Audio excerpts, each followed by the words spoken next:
Recording in progress. Hola, ¿cómo están? En este video vamos a hablar de la cuenta, su tipología y las variaciones que pueden afectar o que puede tener esta cuenta. Nuestra tabla de contenido, primero vamos a definir lo que son las cuentas contables, luego vamos a hablar de su clasificación y por último de las bases de medición de las mismas. La cuenta. Podemos definir la cuenta como la mínima unidad de registro de la cual dispone una entidad para reflejar los cambios en su situación financiera o de resultados. La cuenta para la contabilidad representa el medio con el cual se controlan todas las transacciones que genera una operación. En la siguiente ilustración se muestran las partes que componen una cuenta. Primero está lo que es el nombre de la cuenta, luego se denota de esta forma el debe y el haber. En el debe se encuentran las columnas de los débitos que se realizan a esta cuenta, en el haber está en la columna de los créditos que se van realizando a esta cuenta, y dependiendo de dónde esté la diferencia, si es a favor del débito o a favor del crédito, se dice que esta cuenta es deudora o de saldo deudor o de saldo acreedor. Es decir, si los débitos son mayores a los créditos, esta cuenta es de saldo deudor. Y si los créditos son mayores a los débitos, esta cuenta es de saldo acreedor.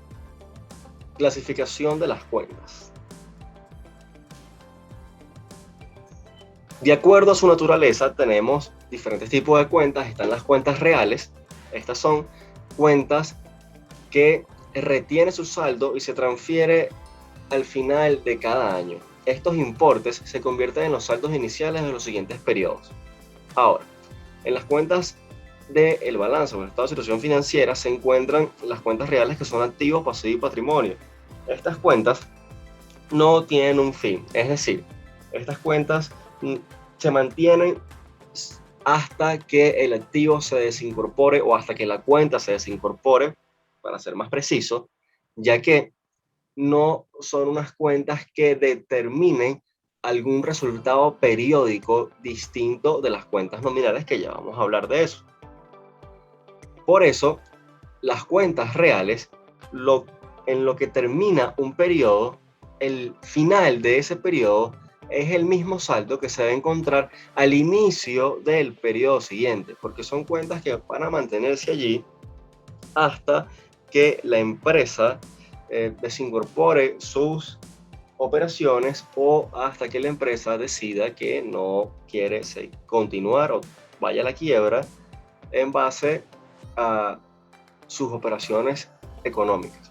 Por ello, estas cuentas son continuas durante el tiempo. Ahora, las cuentas nominales son aquellas relacionadas y asociadas con partidas de pérdidas, gastos, ingresos o ganancias. Estas cuentas sí finalizan cuando termina un año fiscal o un periodo económico, y en este momento estas cuentas son agrupadas en una cuenta de patrimonio, que son ganancias acumuladas o pérdidas acumuladas, dependiendo del caso, porque, bueno, ¿cuál es el proceso que se tiene que hacer para eliminar o llevar a cero estas cuentas? Bueno, todas estas cuentas se procede a realizar una suma algebraica en donde, dependiendo si el saldo es deudor o acreedor, se obtiene una ganancia o beneficio de ese periodo o pérdida de ese periodo, el cual va a afectar al patrimonio de la empresa.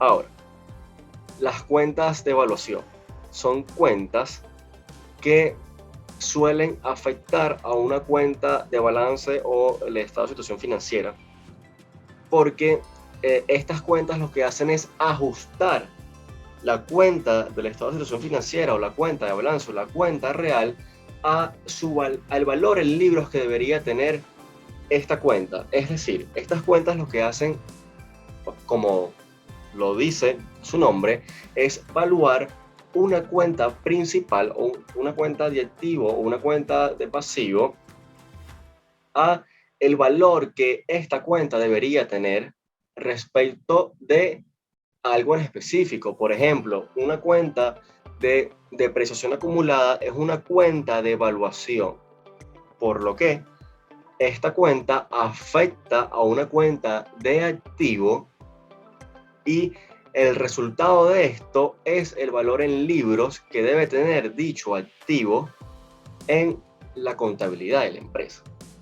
¿Por qué se utilizan estas cuentas? Sencillo, porque estas cuentas llevan un método de valoración que debe ser usado para tener una representación fiel de lo que está pasando con cada cuenta contable que se vea afectada por este estilo de operaciones. Ahora, las cuentas de orden. Son cuentas de información que no tienen una función contable o que sirven como cuentas fuera del balance. Por ejemplo, se puede utilizar una cuenta de orden para registrar mercancías recibidas en consignación. Y ahora vamos a explicar por qué esto no afecta el estado de situación financiera de una empresa. Y realmente es bastante sencillo. Lo que sucede con una mercancía recibida en consignación es que no se tienen derechos ni obligaciones al momento de tener esa mercancía en su custodia. Por ello, estas cuentas no afectan la salud financiera de la empresa, es decir, estas cuentas no me aumentan ni mis activos ni mis pasivos, por lo tanto, no tiene ninguna repercusión contable en la empresa. Y por eso se utilizan este tipo de cuentas de orden para llevar un conteo de este tipo de operaciones que se realizan, que no deben pasar por lo que es el estado de situación de una empresa, pero sí tiene que llevarse un orden en específico. Por ello, se utilizan estas cuentas de orden. De acuerdo a su jerarquía, tenemos dos tipos de cuentas. Primero vamos a hablar de las cuentas de control. Una cuenta de control es una cuenta de resumen. ¿Qué es lo que hace esta cuenta? Bueno, los detalles de una cuenta de control se encontrarán en un auxiliar correspondiente. Las cuentas de control se utilizan más comúnmente para resumir las cuentas por pagar y las cuentas por cobrar, ya que tienden a contener muchas transacciones. O sea, estas cuentas son quizás parte de lo que es más la contabilidad administrativa, lo que es la contabilidad financiera, por lo específico que puede llegar a ser estas cuentas de control. Entonces, de esta forma más detallada se pueden obtener beneficios al momento de tomar decisiones. Sin embargo, no lleva una regla contable en la cual debe expresarse de alguna forma. Por ello, se considera más contabilidad administrativa que contabilidad financiera. Ahora, las cuentas auxiliares, podemos decir que, bueno, estas cuentas se utilizan para detallar la información que dan las cuentas de control.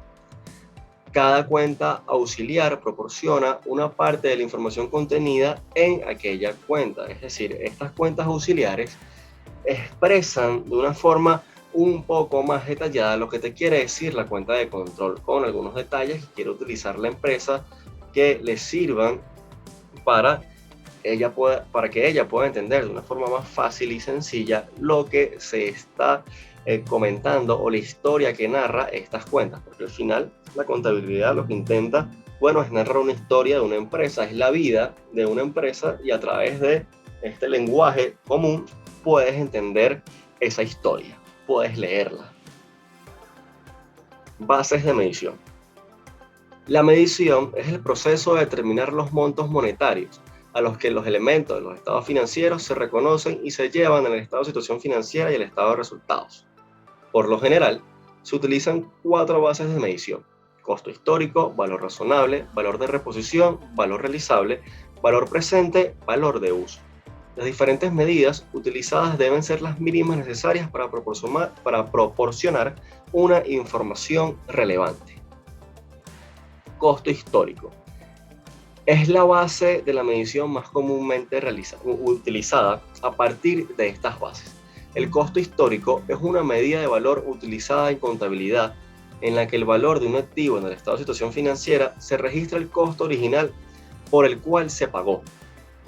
El inconveniente del costo histórico es que no puede hacer frente a los efectos de los precios cambiantes de los activos no monetarios.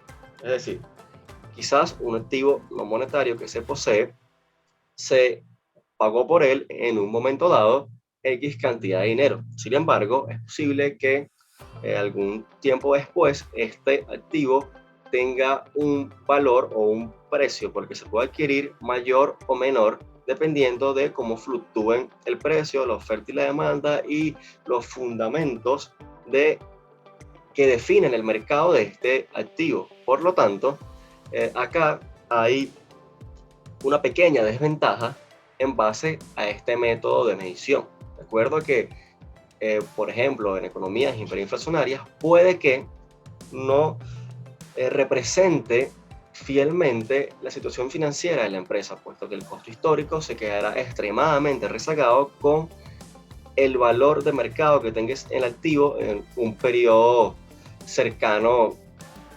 después. Valor razonable. La contabilidad del valor razonable es la práctica de medir activos y pasivos a su valor de mercado actual.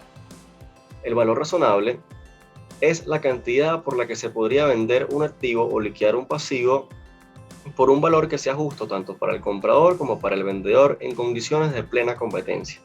La contabilidad del valor razonable fue implementada por el Consejo de Normas de Contabilidad Financiera con el fin de armonizar el cálculo de los instrumentos financieros. Esto es súper importante y mucho más para el tema de los instrumentos financieros porque son instrumentos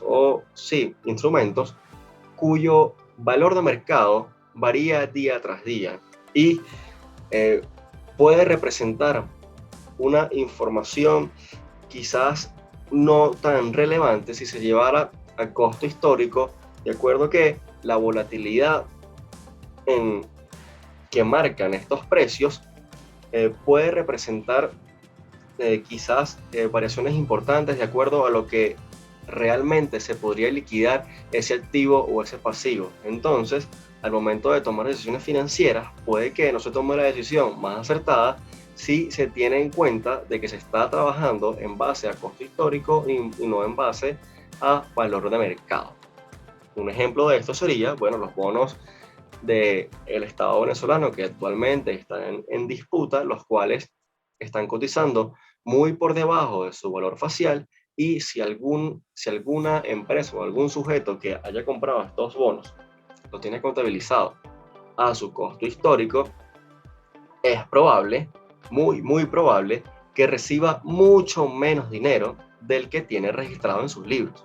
Entonces, para armonizar un poco o llevar a la realidad esas cuentas que tiene registrada su empresa, debería utilizar el valor de mercado y de esta forma es muy probable que reciba un valor aproximado de lo que tuviese registrado en libros en este caso. Valor de reposición.